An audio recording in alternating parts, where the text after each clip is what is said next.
اعتماد رکھتا ہوں، پھر ان کو دکھاتا بھی ہوں۔ کچھ لوگ جو ہے نا اس میں شرم محسوس کرتے ہیں کہ مجھے کسی کو دکھانا نہیں چاہیے، تو میں اپنے دوستوں جو شاعری کرنا چاہتے ہیں ان کو یہی پیغام دوں گا کہ شعر لکھنے کے بعد آپ کو خود پسند آ جائے تو اس کے بعد کسی کو دکھاؤ۔ اگر آپ خود ہی پسند نہیں کر رہے ہیں شعر کو تو کسی کے ساتھ شیئر نہ کریں، مارکیٹ میں ڈال دیا نہیں شاید اس کو پذیرائی وہ نہ ملے۔ ایک چیز بتائیے گا کہ جو شاعر ہوتا ہے وہ سماج کا سب سے حساس کمپوننٹ ہوتا ہے، بالکل۔ اب رول کیا سمجھتے ہیں شاعر کا، سماج کے لیے کیا رول رہتا ہے؟ میں تو سمجھتا ہوں کہ اصلاحی رول رہتا ہے اس کا۔ اچھا۔ ایک شاعر اگر اچھا شاعر ہے تو وہ چاہتا ہے کہ میری طرف سے سماج میں کچھ نہ کچھ اچھا پیغام جائے۔ اب دیکھیے شاعری مثلا موقع پر ہی کہی جاتی ہے۔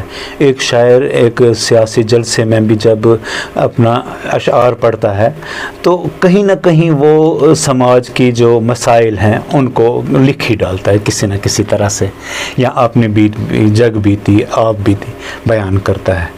بہت اچھا رول تھا۔ میں تو سمجھتا ہوں کہ ایک شاعر کو بحیثیت تنقید نگار نہیں بلکہ بحیثیت ایک اصلاح نگار ہونا چاہیے۔ یہی سے آپ کا ایک جو سوال اس بات پر بن جاتا ہے کہ کیا آپ روایت پسند شاعر ہیں یا یہ جو جدیدیت ہوتی ہے جس کو آپ کہتے ہیں اس کو بھی آپ اپنی شاعری میں شامل رکھتے ہیں؟ یہ روایت کو چھوڑ نہیں سکتے ہم، کیونکہ شاعری روایت ہی ہے جو ہمارے پاس چلی آئی ہے، ہم اسے چھوڑ دیں۔ ہاں جدت کا معاملہ یہ رہتا ہے کہ آپ جب شاعری میں اپنی جدیدیت لاتے ہیں تو اس سے نکھار ملتا ہے، کیونکہ آج کا ماحول جو مثلا اگر ہم اپنے پرانے شاعراء کی بات کریں جیسے درد ہوئے، میر تقی میر ہوئے، اقبال ہوئے، تو آج کے دور میں ان کے اشعار کو پڑھنے کے لیے سمجھنے کے لیے آپ کو ڈکشنری کی ضرورت پڑے گی۔ ہاں وہ تو یہ جو اونچے لفظ سے اوپر سے گزر جاتے ہیں۔ یہ جو جدید شاعری ہے نا تو اس میں ہمارے آج کے دور کے شاعروں نے یہ کمال کر دکھایا ہے کہ آپ جب شعر سنتے ہیں تو وہیں واہ کر دیتے ہیں، ہے نا، اس کو سمجھ لیتے ہیں۔ یہ آسانی وہ ایسے ایک ردم سا یوں بنتا ہے کہ جو اگر اچھے سے بولا جائے تو وہ دماغ میں بات جو ہے وہ پڑ جاتی ہے۔ اور جیسے مجھے یاد ہے ایک مرتبہ ہم کہیں بیٹھے تھے، حمدی کشمیری صاحب وہاں پہ ہمیں لیکچر دینے آئے، وہ ریفریشر کورس تھا اصل میں، تو اس میں انہوں نے بڑی خوبصورتی سے چیزیں جو ہے وہ ایکسپریس کی اس شاعری کے تعلق سے، اور وہ ایک بات کہہ رہے تھے کہ جب شاعر کوئی گفتگو کرتا ہے تو وہ یہ نہیں کہتا ہے کہ یہ میں کہہ رہا ہوں، وہ کہتا ہے یہ والی جو بات ہے یہ بلبل کہہ رہی ہے، کبھی باد نسیم کو ذریعہ بناتا ہے، کبھی گل کو ذریعہ بناتا ہے۔ تو وہ ایک شعر جب وہ بول رہے تھے تو اسی وقت ایک دم سے کبھی پڑھا تھا شعر، اس وقت مجھے جو ہے وہ ذہن میں آ گیا، اور وہ شعر کیا تھا؟ نہ گل اپنا نہ خار اپنا نہ ظالم باغباں اپنا، بنایا آہا کس گلشن میں ہم نے آشیاں اپنا۔ تو اب انہوں نے اس شعر کو دہرایا، تو اب میں سمجھ رہا تھا کہ جب انہوں نے اس کو دہرایا، اب میں نے ادھر سے پہلے بولا تھا پر جب ان کی زبان سے نکلا تو وہ جس طرح ایک ایک لفظ زبان سے ایسے دکھا رہے تھے نا، تو وہ اس کی ٹرانسلیشن لیے ہوئے وہ لفظ جو ہے وہ آڈینس تک پہنچ جاتا تھا۔ تو یہ آپ نے بالکل صحیح کہا کہ جب آپ اس شعر کو پڑھتے ہیں یا جو شاعر ہے وہ حساس ہے، وہ معاشرے کی نبض کے اوپر جو ہے وہ اپنی انگلی رکھتا ہے، اور وہ جو کوئی چیز کہتا ہے تو وہ اس وقت معاشرے کی نمائندگی کر رہا ہوتا ہے ویلیوز کے پیرامیٹرز پہ، چاہے وہ سکسیسز ہوں اس کے پیرامیٹر پہ، کوئی ڈیگریڈیشن کے ایلیمنٹس ہوں ان کے اوپر، پھر وہ جو ریلیشن شپ کے ایشوز ہیں ان کے اوپر، تو وہ خوبصورت نمائندگی جو ہے وہ کرتا ہے۔ اب ایک یہاں پہ ہم آپ سے اور سوال پوچھنا چاہیں گے کہ ایک حصہ ہے نظم اور دوسرا حصہ ہے غزل، آپ دونوں میں سے کس کی طرف زیادہ مائل ہیں یا زیادہ متاثر ہیں؟ نظم بہت کم لکھی ہے میں نے، غزل جو ہے اس پر، کیونکہ غزل کے لیے ہمارے پاس یہ بہت بڑی فیلڈ ہے۔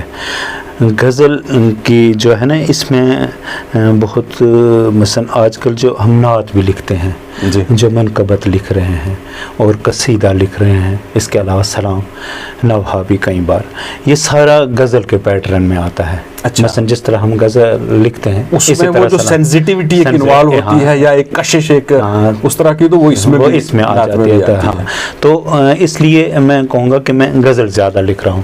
نعتیہ کلام ہو، نوحہ ہو یا قصیدہ قصائد وغیرہ ہوں. لکھا میں نے زیادہ دینی ہے، کیونکہ میں نے آپ کو بتایا کہ ہمارے یہاں جو پونچھ میں جو ماحول ہے مشاعروں کا بہت کم ماحول ہے، لیکن یہاں پر محرم ہو یا عید میلاد النبی کے ایام ہوں، ان میں نعتیہ مشاعرے ہو رہے ہیں، اور جو ایام ہیں معصومین علیہ السلام کے تو ان پر بھی مشاعرے ہوتے ہیں. تو وہ یا تو محفل مسالمہ ہوتی ہیں یا محفل مشاعرہ ہوتی ہے. تو اس میں یہ دونوں صنف ہیں جو ہیں جسے ہم غزل کہتے ہیں. اسی پیٹرن پر ہم قصائد اور نوحے بھی کئی بار لکھ لیتے ہیں، تو اس لیے میں کہوں گا کہ غزل کی طرف میں زیادہ رجحان ہے. تو یہ جو آج کا ادبی منظرنامہ ہے، آپ اس کو کس نظر سے دیکھتے ہیں؟ اس وقت ہمارا جو اس وقت اگر ہم تجزیہ کریں جموں کشمیر میں، تو بہت اچھا اس وقت ادب جو اردو ادب ہے کی طرف لوگ ہیں نا. پہلے مثلا اس میں ہمارے یہاں بہت کم لوگ تھے، لیکن آج کل اس دنیا میں ہمارے اگر کشمیر سے لیں گے تو کشمیر کے ایسے لوگ بھی ہیں جو ہمارے جموں یا کشمیر یا ہندوستان میں نہیں بلکہ بیرون ممالک بھی جا کر اردو کی نمائندگی کر رہے ہیں. اسی طرح جموں میں ہمارے کافی سارے شاعر اگرچہ وہ مثلا پونچھ سے گئے ہوئے ہیں کشمیر کے کچھ علاقے، لیکن وہاں پر وہ نمائندگی اردو کی کر رہے ہیں. تو مجھے لگتا ہے کہ اگر اس طرح آج کا جو ماحول ہے یہ جاری رہا تو ہمارا تابناک ہے، اچھا مستقبل ہے ادب میں ماشاءاللہ. تو جو نوجوان شاعر اب اس میدان میں قدم رکھ رہے ہیں، آپ ان کو کس نظریہ سے دیکھتے ہیں؟ کیا وہ اس چیز کو پکڑ پا رہے ہیں جو ان اونچائیوں کو، یا جیسے وہ ایک ڈائریکشن سی دکھتی ہے تو ان میں وہ ادبی ڈائریکشن اس حوصلہ افزا دکھتی ہے؟ یا کہ یہاں جو ہمارا پونچھ ڈسٹرکٹ ہے اس میں ہمارے نوجوان شاعر بہت ہی کمال کے شاعر ہیں. کچھ لوگ یہاں جو مثلا ادبی ماحول میں نا اتنا اچھے اشعار کئی بار کہہ رہے ہیں. یہ خدا نے مجھے لگتا ہے جو ہمارا پونچھ ہے اس سے کہا بھی جاتا ہے کہ یہاں کی فضا ہی ادبی ہے اور ایسا ماحول ہے. ہمارے منڈی کے سرنکوٹ سے اور مہنڈر سے جو کچھ نوجوان شاعر ہیں جی پونچھ میں بھی اگر لکھتے بہت کم ہیں، وہ فیلڈ میں کم آ رہے ہیں، لیکن اگر لکھنا شروع کریں تو بہت اچھے لکھیں. شبیل الحسن وار صاحب ہیں، وہ لیکچرر ہیں اردو کے جی، تو منڈی سے ان کا تعلق ہے، بہت اچھی شاعری کر رہے ہیں. غزل میں بھی غزل کم لکھتے ہیں لیکن مرثیہ قصائد وغیرہ میں، سلام و نوحہ میں، اس میں ان کو سنتا ہوں کبھی مجالس وغیرہ میں، بہت اچھی شاعری کر رہے ہیں. ان کے علاوہ بھی ہمارے منڈی میں سرنکوٹ میں اچھے لوگ ہیں جو اس میں کچھ اچھے نہیں اس بھی میں امید کی جا سکتی ہے کہ وہ اس سلسلے کو کو اپہولڈ کریں گے آگے وقت میں. تو آپ کیا سمجھتے ہیں کہ اردو ادب کو فروغ دینے کے لیے کیا سٹیپس لیے جانے چاہیے کہ تاکہ اس کو فروغ جو ہے وہ ملتا رہے؟ جبکہ آج تھوڑا سا اس کی طرف جو نظر کی جاتی ہے، جو چاہے وہ ارباب بست و کشاد کے تعلق سے دیکھا جائے تو وہ نظریہ تھوڑا کمزور پڑتا جا رہا ہے. تو آپ کیا سوچتے ہیں، کیا اقدامات اٹھائے جانے چاہیے اس کے فروغ کے لیے؟ میں نے جب شاعری شروع کی تھی تو میں نے آپ کو بتایا کہ میرا مشاعرہ جو پہلے تھا وہ کلچرل اکیڈمی کا، یہاں کچھ ادبی وہ جو شبنم صاحب، ایوب شبنم صاحب کے بزم میں جی، کرشن چدر کے نام سے ایک بزم تھی، تو وہ لوگ کام کر رہے تھے اس اردو کو آگے بڑھانے کے لیے.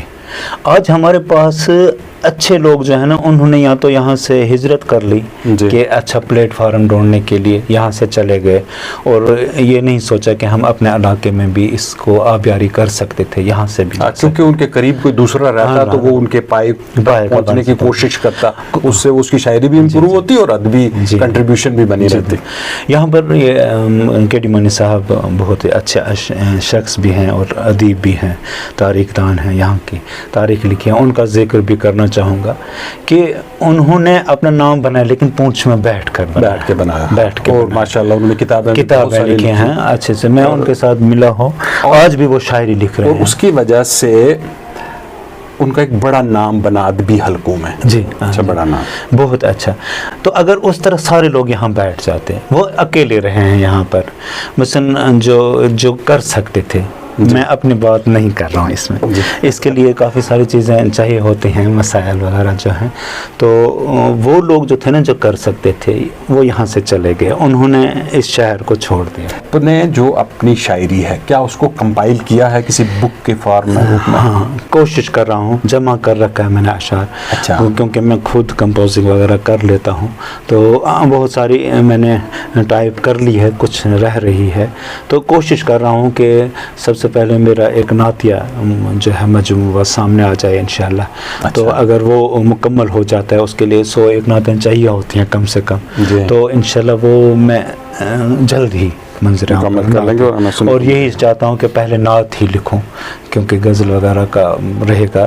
میرے پاس کلام بہت ہیں, لکھ سکتا ہوں کافی ساری بکس, لیکن میں چاہتا ہوں کہ میرا جو مجموعہ آئے اسے لوگ پڑھیں. اور وہ چونکہ وہ لوگوں کی زبان تک پہنچنا چاہیے, وہ ان کی چیزیں. اس لیے ہمت نہیں جٹا پا رہا ہوں کہ جلد ہی نشر کروں ان کو, یعنی اس کو تحریر. چلیے, امید ہے کہ انشاءاللہ. اچھا, ایک آپ کی شاعری تھی جس کو بہت پذیرائی ملی, اور اکثر جب میں نے دیکھا آپ مشاعروں میں جاتے ہیں تو لوگ ڈیمانڈ کرتے ہیں کہ نئی آپ غزل یا نظم تو پڑھیے, لیکن اس کو ضرور سنائیے, وہ ترنم کے ساتھ, اور جس میں ساس اور بہو کا اور ایک تذکرہ ہے اس کے بیچ میں, جو کہ ہارٹ کو ٹچ کرتا ہے. تو ہمارے ناظرین پسند کریں گے کہ اگر آپ ان کو ترنم کے ساتھ وہ سنا لیں گے, کیونکہ جب کوئی شاعر کوئی چیز جب بولتا ہے تو وہ اصل میں نمائندگی کر لیتا ہے ایسے حالات کی کہ جو ہمارے معاشرے کے اندر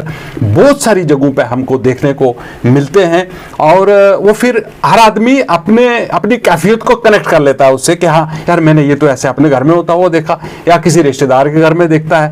تو وہ اس طرح سے ہمارے احتشام صاحب کی بھی ایک رائٹنگ ہے کہ جس کو ہم نے دیکھا کہ بڑی پذیرائی ملی, اور لوگوں نے اس کو بہت پسند کیا, بہت سراہا, اور اکثر ان سے ڈیمانڈ کی جاتی ہے کہ جناب وہ آپ ضرور سنائیے. تو میں چاہوں گا کہ آپ ترنم کے ساتھ وہ ہمارے ناظرین کو ضرور سنائیں. کبھی یہ بے زبانی کاٹتی ہے, کبھی یہ بے زبانی کاٹتی ہے, کبھی شعلہ بیانی کاٹتی ہے, کبھی شعلہ بیانی کاٹتی ہے, کبھی میری کبھی سن کر بہو کی میری ماں زندگانی کاٹتی ہے, میری ماں زندگانی کاٹتی ہے. کئی صدیاں ہیں گزری آج بھی کیوں, کئی صدیاں ہیں گزری آج بھی کیوں, وہی تشنا دہانی کاٹتی ہے, وہی تشنا دہانی کاٹتی ہے. ابھی تک بہ رہا ہے کیا وہ دریا, ابھی تک بہ رہا ہے کیا وہ دریا, مجھے جس کی روانی کاٹتی ہے. دیکھیے گا یہ شعر بطور خاص.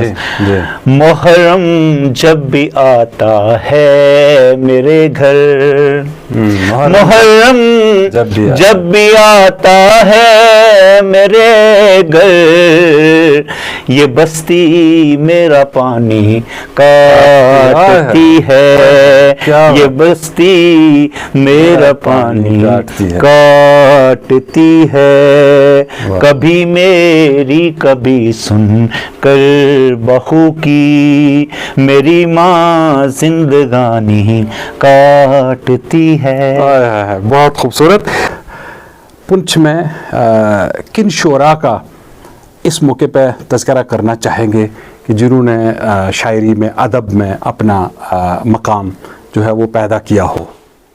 دیکھیے سر، اگر میں نام لینا چاہوں تو ہو سکتا ہے کوئی نام چھوٹ بھی جائے تو وہ مجھے معاف رکھیں گے، لیکن ہمارے جو ضلع میں جن شعراء کرام نے عالمی شہرت حاصل کی، ان میں چراغ حسن حسرت صاحب کا نام لینا مناسب سمجھاؤں گا۔ دینا ناتھ رفیق صاحب تھے، آفتاب صاحب تھے۔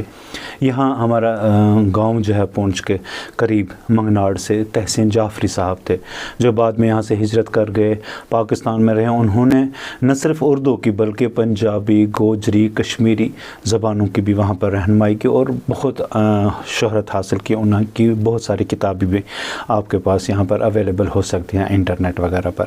اس کے علاوہ میں غلام نقی ساقی صاحب جو ہمارے منڈی کے ریٹائر ہیں تعلیم، محکمہ تعلیم سے، ان کے علاوہ غلام رسول قمر صاحب، ان کا تعلق بھی منگناڑ سے تھا۔ ان کے علاوہ محمود الحسن محمود صاحب کا نام، جو چراغ حسن حسرت صاحب کے بھانجے تھے، مسعود الحسن مسعود صاحب، انہوں نے بڑی خدمت کی ہے۔ نہ صرف انہوں نے شاعری کی بلکہ شعراء کے استاد رہے۔ یہاں پر کافی سارے لوگ جو ہیں، ان میں بھی شامل ہوں، ان سے کافی چیزیں ہمیں سیکھنے کو ملی۔ یہ دونوں بھائی یہاں پونچھ میں اردو ادب کی بڑی خدمت کرتے رہے ہیں۔ کے ڈی مینی صاحب کا نام لینا ضروری سمجھوں گا، کیونکہ ادب کی خدمت کر رہے ہیں، خدا ان کو اور زندگی دے۔ ابھی بھی وہ کمزور ہونے کے باوجود لگے ہوئے ہیں ادب کی خدمات میں۔ ان کے ساتھ نذیر بھٹی صاحب ہیں ہمارے، خورشید کرمانی صاحب، مستور شہاد مرحوم، بہت ہی خوبصورت شاعر تھے۔ سرنکوٹ سے ان کا تعلق تھا، لیکن غضب کی شاعری کرتے تھے، یہ بھی انتقال کر چکے ہیں۔ بیتاب صاحب انتقال کر چکے ہیں۔ ناطق جعفری صاحب، آزاد صاحب ہیں۔ ڈاکٹر ذاکر صاحب ہیں ہمارے، گرسائی سے ہیں ان کا تعلق۔ غزل کم لکھتے ہیں لیکن نعت، سلام وغیرہ بہت اچھا لکھتے ہیں۔ نازک صاحب ان کے بھائی ہیں، پرنسپل ہیں ایجوکیشن سے۔ طاہر محمود صاحب ہیں۔ ان کے علاوہ امتیاز ہاشمی صاحب، ان کا تعلق مہنڈر سے ہے۔ سجاد نقوی صاحب ہیں، انور خان صاحب ہیں، لیاقت جعفری صاحب سبھی جانتے ہیں۔ سلیم قریشی صاحب، ان کا تعلق سرنکوٹ سے ہیں، پہاڑی اور اردو میں بہترین شاعری کرتے ہیں۔ یہ جو شاعری کر رہے ہیں، ان کے علاوہ نئے شعراء جو ہیں ہمارے سامنے منظر عام پر آ رہے ہیں۔ مجاہد مغل صاحب پروفیسر ہیں، یہ بہترین، یہیں ہمارے پونچھ کے رہنے والے ہیں، اعلیٰ تعلیم میں ہیں، بہترین شاعری کر رہے ہیں۔ شبیع الحسن صاحب ہے، کیسر تخلص کرتے ہیں، منڈی سے ان کا تعلق ہے، لیکچرر ہیں اردو کے، بہترین شاعری کر رہے ہیں۔ عظمت جعفری صاحب، ان کا گرسائی سے تعلق ہے، بہترین شاعری کر رہے ہیں۔ قربان شہباز صاحب ہیں۔ ڈاکٹر قرار علی جعفری صاحب، یہ پی ایچ ڈی ہیں پرشین کے اور ایران سے تعلیم حاصل کر کے آئے ہیں، بہترین شاعری کر رہے ہیں۔ علمدار عدم صاحب کلچرل آفیسر ہیں، شاعری کر رہے ہیں۔ شبیر عنوان ہیں، شاہ نظامی ہیں، اکبر علی بانڈے ہیں، سبتین انصاری صاحب ہیں، عشرت بٹ ہیں، محمد جعفر بٹ، اور بھی بڑے نام ہیں جو میں سبھی نہیں لے پا رہا ہوں۔ ان لوگوں سے خصوص طور پر معذرت چاہوں گا جن کا میں نام نہیں لے سکتا۔ کبھی کیا ایسے بھی حالات بنے کہ جب آپ نے سوچا ہو نہیں میں یہ شاعری چھوڑ دیتا ہوں، کچھ اور کرتا ہوں؟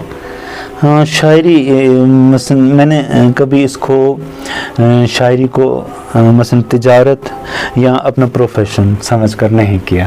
میں نے آپ کو کہا کہ میں چاہتا تھا کہ مشن کے طور پر، ہاں، تو اس لیے میں نے کبھی ایسا نہیں مشن اور ایک ہابی بنا لیا۔ جی جی ہاں، تو کیونکہ اس طرح ایک بہت ہی اچھا کیفیت، مثلا اپنے دل کی بات آپ تک پہنچانے کے لیے اس سے بہترین ذریعہ مجھے نظر نہیں آیا۔ اور پھر وہ اوور دی جنریشنز یہ چیز چلی جاتی ہے۔ تو آپ کوئی اور نظم جو آپ کی پسند کی ہو تو وہ آپ سنا دیجئے، چاہے ترنم میں سنائیے، یہ آپ کی چوائس ہے، چونکہ ترنم میں بھی دنیا آپ کو بہت پسند کرتی ہے، تو آپ کی چوائس کوئی۔ یہ ایک نئی میری ہے نعت، اس کے بعد آپ کو شعر بھی سنا لوں گا۔ دیکھیے گا، میں نے آپ کو کہا کہ غزل اور اسی کے پیر آئیے میں انشاءاللہ آپ کو پسند آئے گی۔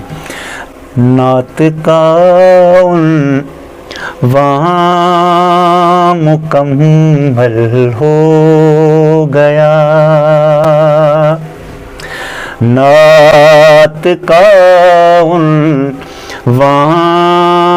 مکمل ہو گیا، خلد کا سامان مکمل ہو گیا، خلد کا سامان مکمل ہو گیا، سیرت سرکار لکھنے لکھی،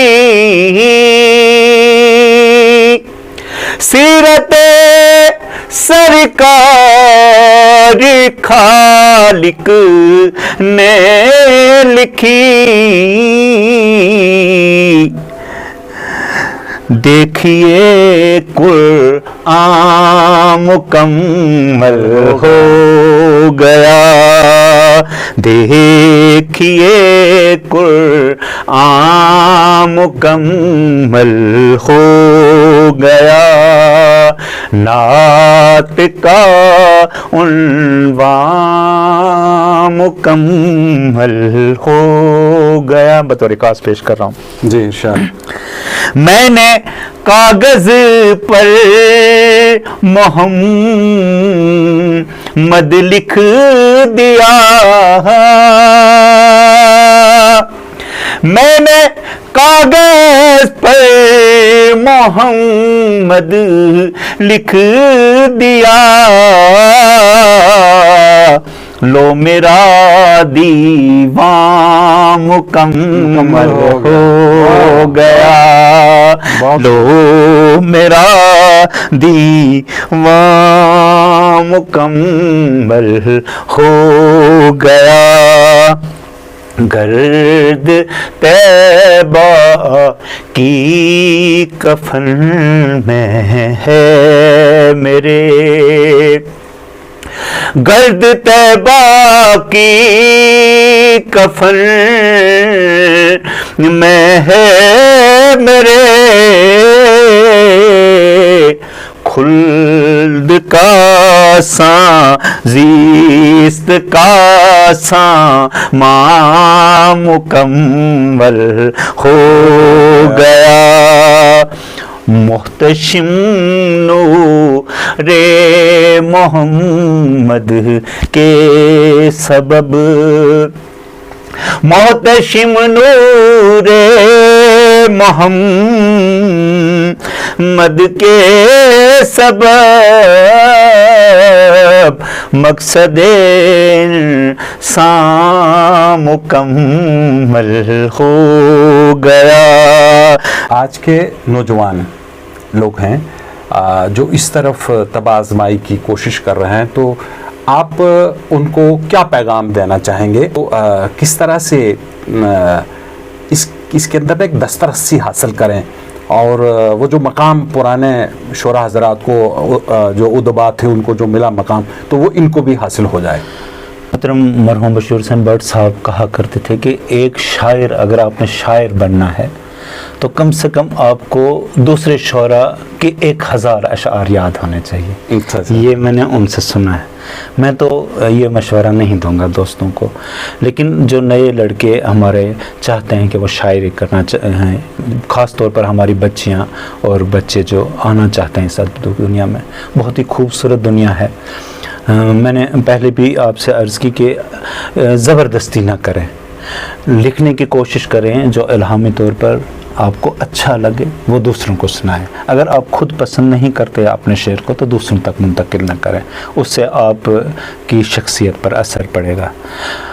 ہاں، شاعری کے لیے ایک بات ضروری ہے کہ آپ بڑے شعراء کا کلام پڑھیں، بڑے شعراء کا، اور اس سے وہ لیول پتہ چلتا رہتا ہے۔ اور آج کل بہت آسان ہے، ہمارے دور میں کتاب خریدنی پڑتی تھی، آج کل ہاتھ میں کلک کرنا ہے، بس کلک کرنا ہے، آپ اقبال کریں گے آپ کو۔ خوبصورت آپ نے جو ہے وہ کہا، میں سمجھتا ہوں اس کے تعلق سے۔ تو ناظرین، آپ دیکھ رہے تھے JNK انسائٹس، میں ہوں سید مشرف شاہ، اور آج ہمارے پاس جو شخصیت بات چیت کے لیے موجود تھی، جناب